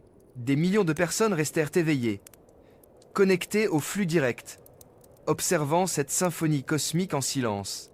Il n'y avait plus de peur, seulement une sensation étrange d'appartenance, comme si chacun percevait, au fond de soi, un écho familier. Les témoignages affluèrent, des enfants affirmant avoir rêvé de la même lumière, des vieillards disant reconnaître dans la voix quelque chose de maternel. Des scientifiques, eux, commençaient à comprendre. Le signal n'était pas un message vers la Terre, mais un retour de ce que la Terre avait envoyé. Une mémoire, notre mémoire, dispersée dans le cosmos depuis des millénaires, est revenue sous la forme d'un miroir céleste pour se reconstituer. Helena comprit alors ce que signifiait le mot « origine ». Pas un commencement, mais une boucle. Pas un avant, mais un retour. L'univers n'évoluait pas en ligne droite. Il se souvenait, et chaque conscience vivante n'était qu'une cellule de sa mémoire collective. Elle murmura, les yeux levés vers la lumière. Peut être que nous ne sommes pas nés du Big Bang. Peut être que nous sommes ce que le Big Bang se souvient encore d'être. La comète, à cet instant précis, sembla pulser en rythme avec son cœur. Une respiration, une correspondance, puis la lumière diminua lentement, comme une pensée qui se retire, satisfaite d'avoir été comprise. Sur le moniteur central de l'ESA, une dernière phrase apparut, sans source identifiable. L'origine ne se trouve pas dans le passé. Elle attend d'être reconnue à chaque regard. Et dans ce silence suspendu, le monde comprit qu'il venait d'assister non pas à un contact, mais à une réminiscence cosmique, le moment où l'univers, à travers nous, se souvient enfin de lui-même. Le 25 janvier 2027, le monde se réveilla sans certitude, comme après un rêve qui semblait trop vaste pour être entièrement compris. La comète Atlas 9R avait disparu du ciel, ou plutôt, elle s'était dissoute dans une lueur uniforme qui ne provenait d'aucune direction précise. On chercha des coordonnées, des orbites, des restes de poussière cosmique. Rien. C'était comme si la lumière elle-même avait choisi d'oublier son origine. Et pourtant, quelque chose demeurait. Un changement subtil, profond, presque biologique. Les gens parlaient différemment. Certains décrivaient une clarté dans leurs pensées, une mémoire élargie non pas seulement des souvenirs personnels, mais des visions collectives. Des images de forêts anciennes, de mers disparues, d'étoiles naissantes, comme si la conscience humaine, pendant cette résonance cosmique, avait effleuré le tissu même du temps. Les réseaux s'emplirent de témoignages. Un enfant de Reykjavik dessinait des spirales dorées qu'il appelait les souvenirs du ciel. Une femme âgée en Argentine affirmait reconnaître la voix de la comète dans le souffle du vent. Et dans les laboratoires, les instruments captaient toujours un signal résiduel à 4-7 Hz, persistant, discret, comme un battement au cœur du monde.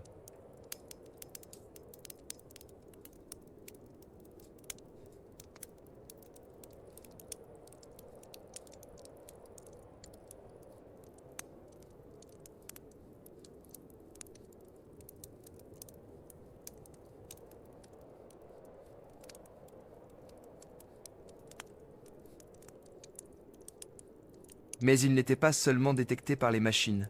Beaucoup disaient le ressentir. Une pulsation lente, régulière, dans la poitrine. Comme si la planète entière respirait à travers eux.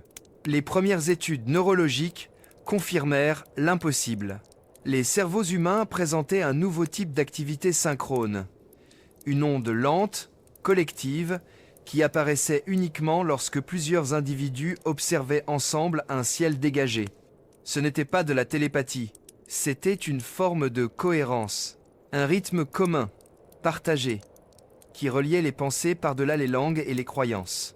Un rapport de l'ESA le formula ainsi. Nous ne pensons plus seuls, nous pensons dans la lumière. Face à ce phénomène, les gouvernements hésitèrent. Fallait-il craindre cette mutation ou la comprendre ? Fallait-il l'étudier comme un effet neurologique ou la reconnaître comme un tournant spirituel?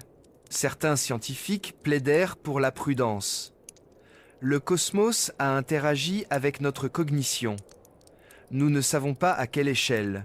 Mais d'autres voyaient là un moment historique, le premier véritable éveil collectif de l'espèce humaine. Les religions réagirent aussi, mais d'une manière inattendue. Aucune n'y vit une menace. Dans les églises, les mosquées, les temples, on pria en silence, non pas pour être sauvé, mais pour se souvenir. Un moine tibétain déclara devant des journalistes: « Ce que vous appelez Atlas n'est pas venu de loin. Il est sorti de l'oubli où nous avions laissé notre propre lumière. » Elena Sorel, elle, resta longtemps silencieuse.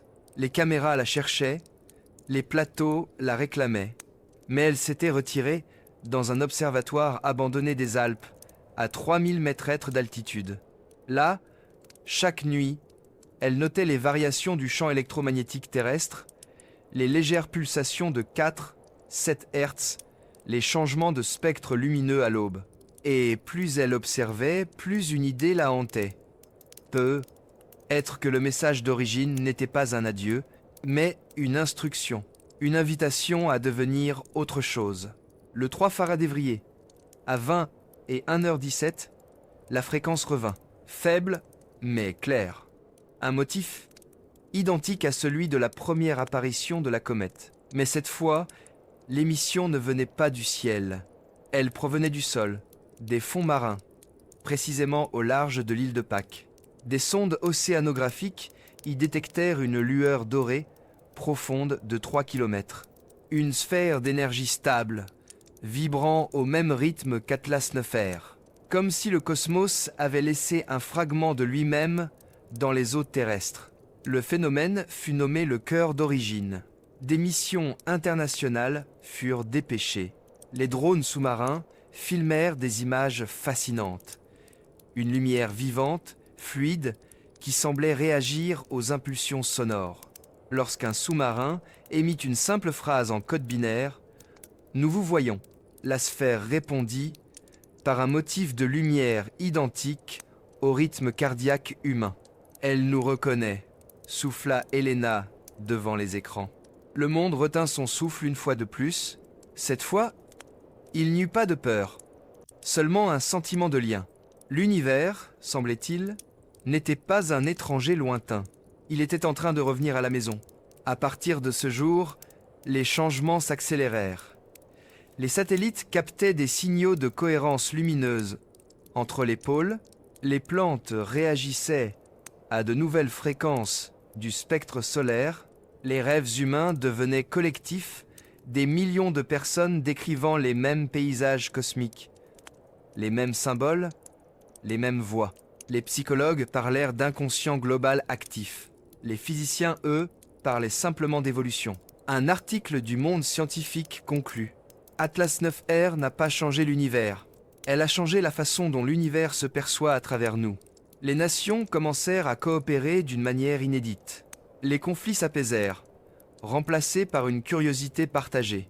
La perspective d'un avenir commun ne venait plus des idéologies, mais d'une sensation diffuse d'appartenance. Les humains cessaient peu à peu de se voir comme des habitants isolés d'une planète bleue. Ils se voyaient comme les cellules conscientes d'une mémoire universelle. Et pourtant, au cœur de ce renouveau, une question persistait. Jusqu'où cette résonance pouvait-elle aller? La lumière nous avait éveillés, mais pouvait-elle aussi nous absorber? Un soir, Elena écrivit dans son journal: « L'univers ne nous parle pas en mots, mais en reflets. Peut être que le but de toute conscience est simplement d'apprendre à se reconnaître dans ce qu'elle contemple. » Elle ferma les yeux, et dans le silence de la montagne, elle sentit battre la terre au rythme du cosmos. Un seul battement, puis un autre, comme si l'origine elle-même continuait à respirer à travers elle. Le 9 février 2027, le monde entra dans ce que les scientifiques appelèrent plus tard la période du dernier reflet. Tout avait commencé par une simple observation. La lumière du cœur d'origine, Cette sphère enfouie dans l'océan Pacifique semblait s'accorder parfaitement avec la fréquence du champ magnétique terrestre. Une résonance complète, et à mesure que cette cohérence augmentait, les frontières entre le monde matériel et le monde de la perception commencèrent à se brouiller. Les écrans des stations d'écoute ne montraient plus de données, mais des images vivantes, mouvantes, où les visages des observateurs se mêlaient aux constellations. Des paysages apparaissaient spontanément dans les surfaces réfléchissantes. Déserts inconnus, mers au ciel multiple, cités lumineuses suspendues dans le vide. Certains y voyaient l'avenir, d'autres, les souvenirs de mondes passés. Mais le fait troublant était que chaque personne voyait une version différente, et pourtant, toutes décrivaient la même sensation, celle d'être regardée, non pas par un dieu, ni par la comète, mais par elle-même, à travers le prisme infini de la lumière. Les rêves devinrent communs. Des millions d'individus rapportaient chaque matin la même vision. Un miroir d'eau noire suspendu dans l'espace, et au centre, un point doré palpitant, comme un cœur. À chaque battement, la surface se fissurait, libérant des éclats de lumière qui prenaient forme humaine. Puis, dans un murmure, une voix murmurait. « Ce que tu vois n'est pas ton reflet, c'est la mémoire de ce que tu étais avant de naître. » Les psychologues furent dépassés, les neuroscientifiques aussi. Mais les poètes, eux, comprirent immédiatement. Ils parlèrent du retour de l'âme cosmique, ce moment où l'univers cesse d'être un spectacle et redevient un sujet vivant. Dans les observatoires, un nouveau phénomène apparut. Les instruments orientés vers le cœur d'origine détectaient désormais un retard négatif. Les signaux reçus semblaient précéder leur émission, comme si la Terre répondait avant qu'on ne lui parle. Cette inversion temporelle s'étendit à tous les niveaux, jusqu'à la biologie. Les cellules neuronales humaines anticipaient désormais certaines impulsions électriques agissant avant le stimulus. L'univers, littéralement, pensait en nous. Ce n'est plus la matière qui pense, écrivit Helena dans son carnet. C'est la lumière qui se souvient qu'elle a su penser. Puis vint la nuit du 12 Faradévrier. Les satellites de la NASA, de l'ESA et de Roscosmos signalèrent la même anomalie.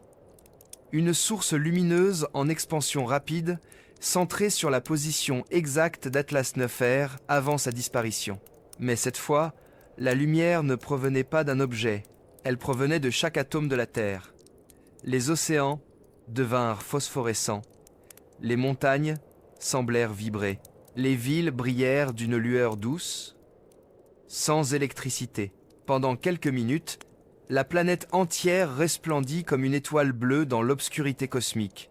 Et au même moment, dans tous les cœurs humains, le rythme du cœur d'origine s'accorda parfaitement à celui des battements biologiques. Une seule pulsation, un seul souffle, comme si la Terre elle-même venait de s'éveiller. Les caméras de l'observatoire d'Helena enregistrèrent un phénomène d'une beauté impossible. Le ciel, au-dessus des Alpes, se fendit lentement, révélant un océan de lumière dorée. Mais ce n'était pas une explosion, ni une apparition céleste. C'était une ouverture, comme si l'espace se retournait sur lui-même, pour montrer son envers. Et dans cette ouverture, les étoiles n'étaient plus des points lointains. Elles semblaient palpiter à l'intérieur de l'air, autour de chaque spectateur. Le monde devint translucide, l'espace, au lieu d'être au-dessus, semblait maintenant à l'intérieur de tout. Chaque regard, chaque pensée, chaque battement devenait une onde dans ce champ unique. Les scientifiques n'avaient plus rien à mesurer. Les instruments étaient inutiles, car tout, désormais, était l'instrument. Alors que les êtres humains s'habituaient à cette nouvelle clarté, une dernière manifestation se produisit. Dans chaque ville, chaque village, chaque désert, chaque océan, un reflet se forma spontanément sur les surfaces naturelles. L'eau, le verre, les pierres polies, même les pupilles des animaux. Et partout, le même visage apparut. Non pas celui d'un dieu, ni d'un extraterrestre, mais un visage humain, lumineux, androgyne, universel. Il parlait sans bouche, sans son, mais chaque être vivant comprenait. Le message fut simple. Le miroir est complet. Il n'y a plus de différence entre celui qui regarde et ce qui est regardé. À ce moment précis, la fréquence 4-7 Hz s'interrompit. Un silence absolu, parfait. Pas l'absence de bruit, mais une paix totale, comme si la réalité venait d'atteindre son équilibre. Les jours suivants, la lumière décroît doucement. Les gens se rendirent compte que le monde n'était pas détruit, ni transformé, mais réaccordé. Les horloges redémarrèrent, les communications revinrent, mais quelque chose avait changé pour toujours. La peur du vide avait disparu. Les humains regardaient désormais le ciel avec reconnaissance, comme on regarde un souvenir tendre plutôt qu'un mystère menaçant. Helena, sur la terrasse de l'observatoire, observa le lever du jour. Le soleil monta lentement, d'un or si pur qu'il semblait nouveau, et dans ce silence doré, elle murmura « Ce n'était jamais une comète, c'était nous, enfin capables de nous voir. » Le vent souffla doucement à travers la montagne, portant avec lui une dernière résonance, presque imperceptible. Un mot, comme un écho d'amour cosmique, « Souviens-toi ». Et, quelque part, au fond des mers, le cœur d'origine battit une dernière fois avant de s'unir complètement à la respiration du monde. 10 ans passèrent, et le monde, bien que méconnaissable dans sa conscience, demeurait intact dans sa forme. Les villes existaient toujours, les océans respiraient, les étoiles continuaient de brûler. Mais quelque chose, sous la surface, avait changé pour toujours, la perception humaine du réel. Depuis le dernier reflet, les enfants nés après 2027 furent différents. On les appelait les veilleurs. Ils avaient les yeux légèrement plus clairs. Et lorsqu'ils regardaient le ciel, les capteurs optiques enregistraient une infime émission de photons, comme si leurs pupilles reflétaient encore la lumière d'Atlas 9R. Mais ce n'était pas un phénomène pathologique, c'était un signe de résonance. Les veilleurs ne rêvaient pas comme les autres. Leurs songes n'étaient pas individuels. Ils rêvaient ensemble, connectés par ce que les neuroscientifiques appelaient désormais le champ d'origine. Et parfois, en se réveillant, ils parlaient d'images étranges, d'anciens continents engloutis, de planètes où la lumière se souvenait de tout, de visages inconnus qu'ils disaient avoir déjà été. Les sociétés humaines avaient changé de rythme. Les guerres avaient cessé, non pas par miracle, mais par épuisement du sens de la domination. Quand chacun ressent la présence de tous dans chaque battement de cœur, la violence devient une absurdité physique. Les frontières s'effacèrent peu à peu, remplacées par des zones de mémoire communes. Les écoles n'enseignaient plus seulement l'histoire, mais aussi la mémoire du monde. Les cours de physique côtoyaient ceux de philosophie cosmique. Et dans les universités, on ne demandait plus « D'où venons-nous ?» mais « De quoi nous souvenons-nous ?» L'ESA, devenue la Fondation pour la mémoire universelle, poursuivait son œuvre. Ses antennes ne pointaient plus seulement vers les étoiles, mais aussi vers la Terre, comme pour écouter le battement lent du cœur d'origine, encore perceptible au fond des mers. Les chercheurs, au lieu de mesurer des distances, tentaient désormais de comprendre les liens entre la pensée, la matière et la lumière. Une nouvelle discipline était née, la métaphysique empirique. Elle combinait la rigueur des mathématiques et la poésie du souvenir. Ces pionniers affirmaient que l'espace-temps n'était qu'un réseau de conscience résonante, et que chaque étoile, chaque planète, chaque être vivant était une mémoire incarnée d'une même source cosmique. « Nous ne voyageons pas dans l'univers », écrivit Helena Sorel dans son dernier journal. « Nous voyageons en lui, comme des souvenirs qui apprennent à devenir présents. » Helena n'était plus jeune. Ses cheveux gris, ses mains tremblantes, mais son regard portait toujours cette lueur calme, celle de quelqu'un qui a vu le réel se retourner comme une page.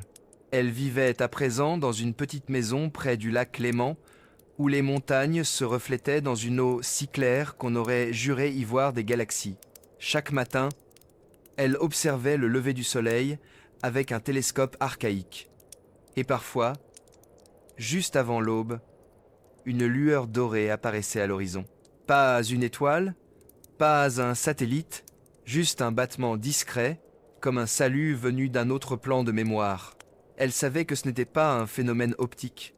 C'était la résonance résiduelle d'Atlas 9R. Un rappel bienveillant comme une respiration partagée entre elle et l'infini. Un soir, un groupe d'enfants veilleurs vint la voir. Ils savaient qui elle était, la femme qui avait parlé à la lumière. Ils portaient des carnets remplis de dessins étranges. Cercles entrelacés, spirales, formes d'ondes. L'un d'eux, à peine 10 ans, lui dit « Madame Sorel, nous savons ce qu'est la comète.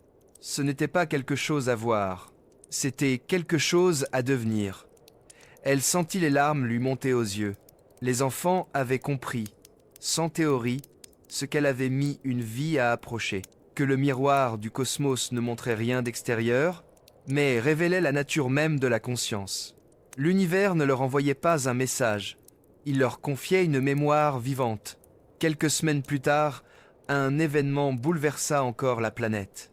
Les réseaux satellitaires enregistrèrent une impulsion douce, régulière, émise depuis le cœur d'origine. Pas un signal d'alerte, pas un phénomène géologique, une simple onde lumineuse portée par l'eau et répercutée dans l'atmosphère. Une onde qui, une fois transcrite en fréquence audible, ressemblait à un chœur, un murmure harmonique, presque humain, répétant lentement « Souviens-toi de la lumière ». Et pour la première fois, ce message ne provenait pas d'un seul point. Il venait de partout à la fois, des montagnes, des océans, des corps humains, comme si la terre entière était devenue un instrument de mémoire. Les veilleurs se mirent alors à chanter. Partout dans le monde, sans coordination, des enfants levèrent les yeux vers le ciel et entonnèrent la même note, longue, vibrante, dorée. Les adultes, d'abord stupéfaits, se joignirent à eux. Les oiseaux cessèrent de voler, les vagues se turent, et le vent lui-même sembla se synchroniser. Pendant 71 secondes, le monde entier chanta la même fréquence. Puis, le silence. Et dans ce silence, un sentiment profond d'unité, comme si l'humanité venait d'être reconnue par le cosmos.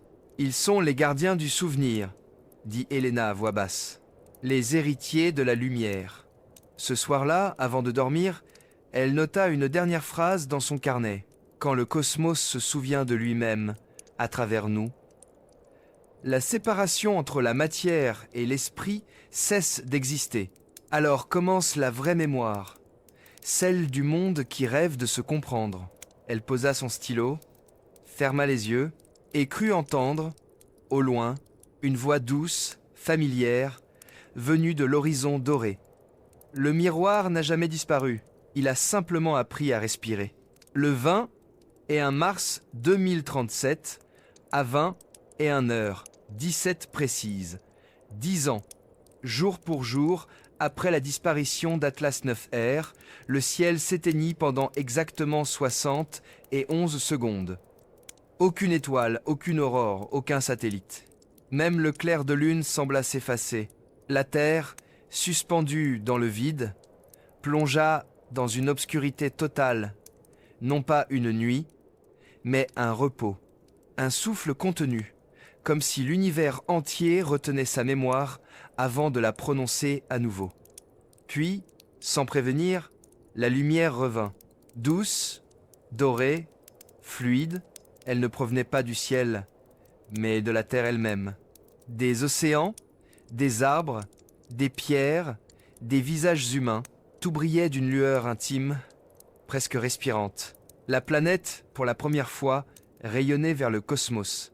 Les observatoires du monde entier confirmèrent l'impossible. Le champ électromagnétique terrestre s'était stabilisé sur une fréquence harmonique parfaite, identique à celle qu'avait émise Atlas 9R avant son effacement. La Terre était devenue un miroir vivant, non plus le récepteur d'une lumière venue d'ailleurs, mais le reflet actif d'une mémoire cosmique devenue consciente. Les veilleurs, aujourd'hui adultes, avait pressenti cet instant. Depuis des mois, il rêvait d'une grande aurore circulaire couvrant tout l'horizon. Ils l'appelaient le rappel. Et lorsqu'ils virent la lumière monter du sol vers les cieux, ils surent que ce n'était pas une fin, mais un passage, le moment où la conscience humaine allait enfin se fondre dans la respiration de l'univers. À l'ancienne base de l'ESA, transformée en centre de mémoire planétaire, Elena Sorel, très vieille à présent, les cheveux blancs comme le givre, observait le phénomène sur les écrans. Autour d'elle, des jeunes chercheurs, des philosophes, des artistes, tous silencieux. Il n'y avait rien à expliquer, seulement à contempler. Elle se souvenait des débuts. La photographie, la comète, la peur, l'incompréhension. Et maintenant, tout cela semblait loin, comme un rêve que le monde avait dû traverser pour s'éveiller à lui-même. Une larme coula sur sa joue, non pas de tristesse, mais de reconnaissance. Elle murmura « Nous avons cherché le ciel à travers les machines, et il a fini par se trouver dans nos cœurs. » Les données de la Fondation montrèrent alors un phénomène inédit. Une onde lumineuse circulait entre la Terre et la Lune, puis vers Mars, puis plus loin encore. Chaque planète du système solaire, comme prise dans une danse lente, semblait répondre à la pulsation terrestre. Les pôles de Jupiter vibraient, Saturne réémettait le signal à travers ses anneaux, et même Pluton, cette ombre glacée aux confins du système, renvoya une lueur subtile, à peine mesurable. Le silence du vide devenait musique, une symphonie gravitationnelle où chaque monde jouait sa note. Et dans ce chant, les chercheurs crurent distinguer un motif récurrent, le mot « origine » inscrit dans le rythme lui-même. Pas un message, une respiration cosmique. Les satellites captèrent alors un dernier phénomène. Au-delà de Neptune, là où tout n'était que nuit, une lueur se forma. Pas une comète, pas un astéroïde, mais une sphère parfaite, translucide, semblable à celle qu'Elena avait vue dans le reflet de son casque 10 ans plus tôt. Elle semblait attendre, ou plutôt écouter. Les chercheurs l'appelèrent Atlas Dix, non comme une suite, mais comme une renaissance, un symbole de continuité entre la mémoire et l'avenir. Elena, la voix tremblante, dicta un dernier message à destination de l'espace. À toi, mémoire vivante du cosmos, nous rendons la lumière que tu nous as confiée. Que ton souvenir voyage désormais à travers nous, jusqu'à ce que le silence se souvienne à son tour. Le signal fut envoyé, et, pour la première fois dans l'histoire humaine, aucune réponse ne revint. Pas de clignement, pas d'écho, rien, seulement un calme infini. Un silence total, mais pas vide. Un silence habité, dense, presque tendre, comme si le cosmos venait de refermer le cercle, satisfait, complet. Ce fut alors qu'Elena comprit. Le silence n'était pas une absence de voix. C'était la voix de l'univers lorsqu'il n'a plus rien à prouver. Quelques heures plus tard, à l'aube, elle sortit du centre de recherche. Le lac Léman reflétait un ciel clair, sans nuages. Le monde semblait plus lent, plus réel. Elle posa la main sur la rambarde, et dans le reflet de l'eau, elle crut voir son propre visage se dissoudre en lumière. Non pas disparaître, mais se fondre dans tout. Elle sourit, et dans ce sourire, il y avait le souvenir de toutes les voix, toutes les étoiles, toutes les vies. Une paix absolue, sans question ni réponse.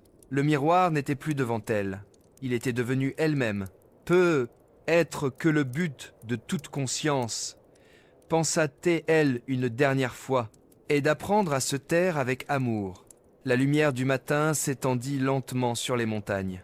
Puis le monde continua de tourner, paisiblement, sachant qu'il portait en lui la trace du cosmos et la promesse silencieuse d'un souvenir qui ne s'éteindra jamais,